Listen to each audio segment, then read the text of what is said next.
Ni kutetea ubingwa wetu. Tuna ubingwa wa ligi kuu, tuna ubingwa wa kombe la shirikisho la CRDB na tumealikwa pia Zanzibar mabibi na mabwana kwenye kombe la muungano. Maana yake msimu huu hatutaki kutoa faraja kwa mtu. Kwa sababu kombe la muungano ni kama litengeneza faraja kwa watu msimu uliopita. Kwa hiyo uongozi umedhamiria msimu huu kama ni kilio kiwe kilio cha familia yote. Sio unalilia tu msiba wa mama na mtoto baba kabaki. Tunataka tupeleke msiba kote.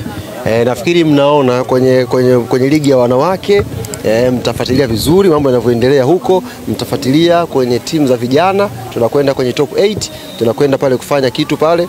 Tuna kombe la shirikisho la CRDB, tumeshaingia robo finali, mkiangalia vizuri, tunakwenda kufanya kitu pale Yanga, ligi kuu, tofauti ya pointi ngapi? 4 sasa hivi, inshallah tutashinda mechi zinazofuatia mbele, mpaka gap itafika pointi 10. Yaani mpaka wakirudi hapa kuja kukaa sawa, gap ni 13, 15 hivi. Alafu tunatazamana vipi? Ambia safi, malizeni za kwenu sasa. Tupige hesabu Tukitoka hapo tunakwenda Zanzibar. Na ndio maana ratiba tukitoka tarehe 20 Manyara, tarehe 21 mashindano yanaanza. Timu ikitua tu hapa inaenda Zanzibar. Mwezi huu yani ikitua inaenda Zanzibar. Lengo ni kuhakikisha msiba wa msimu huu unakuwa msiba wa ukoo. Babu alie, bibi alie, nani alie, wote. Mawajoma pia walie.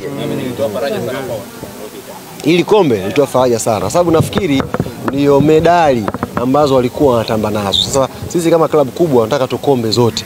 Yaani mwisho wa msimu nikipiga picha mwenyekiti wa wasemaji, napiga picha na medali zote ambazo zimegombewa hapa Tanzania.